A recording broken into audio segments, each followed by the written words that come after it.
Hello guys, welcome and welcome to my kitchen channel. आज આપણે બનાવવાના છીએ પાણીપુરીની પૂરી। તો બધાને જ મિસ્ટેક થતી હોય છે, તો આજે આપણે કોઈ પણ મિસ્ટેક ના થાય એ રીતે આપણે બનાવવાના છે। તો પરફેક્ટ તમે આ માપથી જો તમે બનાવશો તો બહાર મળે તેવી તમે આ પૂરીને રેડી કરી શકશો। તો મેં 1 કપ ઝીણી સૂજી લીધી છે, તમે જોઈ શકો છો।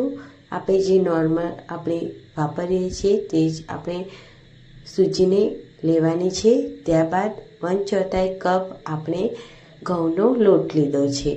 આજે આપણે બનાવવાના છે ઘઉંના લોટથી અને સૂજીના લોટથી આપણે આ બહાર મળે તે પૂરી આપણે ઘરે જ બનાવીશું। તો આપણે એક મોટા બાઉલમાં આપણે સૂજી અને ઘઉંનો લોટ એડ કરીશું। ચમચીની મદદથી મિક્સ કરી અને આપણે તેમાં ગરમ પાણી એડ કરીશું। તો ગરમ પાણી આપણે થોડું થોડું એડ કરવાનું છે। તો તમે જોઈ શકો છો, થોડું થોડું પાણી એડ કરી દેવાનું આ રીતે અને ચમચીની મદદથી મિક્સ કરીશું। પાણી એકદમ આપણે ગરમ લેવાનું છે, જેથી આપણો જે ડો છે એકદમ સરસ રીતે સોફ્ટ બને અને જે આપણી પૂરી છે તે એકદમ સરસ એવી ખીલી ખીલી બને। હવે આપણે લોટ બાંધી અને તેને આ રીતે કોટનના કપડાથી 20 મિનિટ માટે રેસ્ટ માટે મૂકીશું। પછી આપણે જોઈ લઈએ તો 20 મિનિટ થઈ ગઈ છે અને એકદમ સરસ રીતે આપણે લોટને મસળી લેવાનો છે અને આ રીતે નાની નાની ચપટી આ રીતે વાળી અને આ રીતે નાની નાની લોવિયા તૈયાર કરી લેવાની છે। તમે જોઈ શકો છો, મેં બધી જ નાની નાની લોવિયા તૈયાર કરી લીધી છે। ઉપરથી આપણે ઘઉંનો લોટ છાંટીશું, જેથી આપણી જે લોવિયા છે તે બિલકુલ પણ ચીપકે નહીં અને એકદમ સરસ એવી આપણી પૂરી તૈયાર થાય। તો આપણે ફરીથી તેને આપણે ઢાંકી દેવાનું છે અને આપણે કિચન રૂમાલ લઈ લઈશું। આ રીતે તમે કિચન રૂમાલ લઈ લીધો છે અને આ રીતે પાથરી દીધો છે। તેની પર આપણે જે પૂરીઓ છે વણીશું તે આપણે મૂકીશું। તો આપણે આ રીતે કોટનના કપડા પર આપણે પૂરી વણી અને મૂકવાની છે, જેથી આપણી પૂરી છે તે બિલકુલ પણ ચીપકે નહીં અને એકદમ સરળતાથી આપણે આ પૂરી છે તે આપણે તળવા માટે બેસ્ટ રહે। તો સરસ એવી પૂરી આપણે વણી લીધી છે, તો તમે જોઈ શકો છો। તો હવે આપણે બીજી પણ પૂરી આ રીતે વણી લઈશું। તો એકદમ મીડિયમ સાઇઝની આપણે આ પૂરીને વણી લેવાની છે। તમે જોઈ શકો છો, બહુ પાતળી નહીં બહુ જાડી નહીં, એ રીતે મેં પૂરી વણી લીધી છે। તો આ રીતે આપણે બધી પૂરીને તૈયાર કરવાની છે।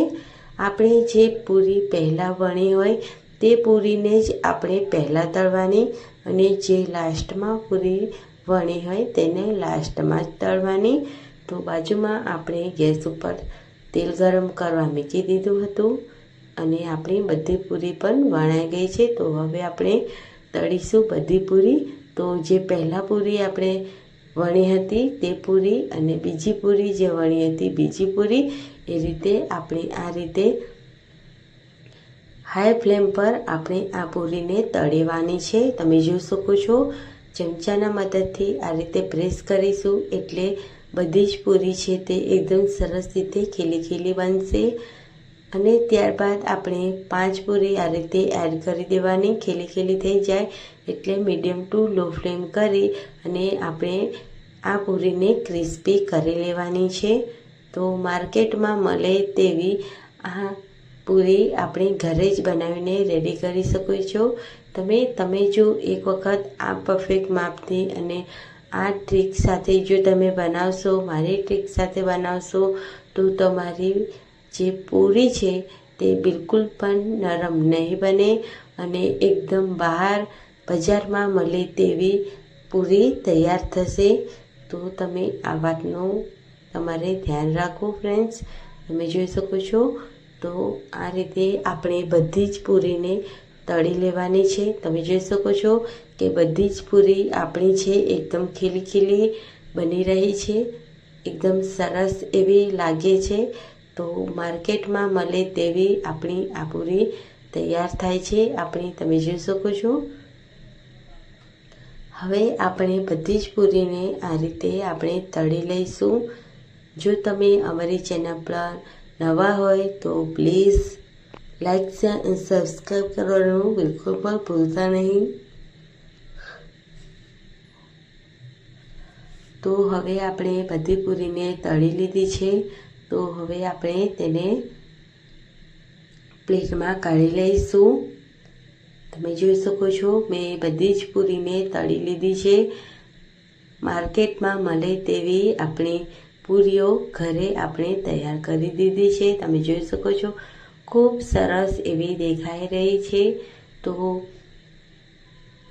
આટલા મેજરમેન્ટથી જો તમે બનાવશો તો તમે 40થી 45 પૂરીઓ તમે બનાવીને રેડી કરી શકશો।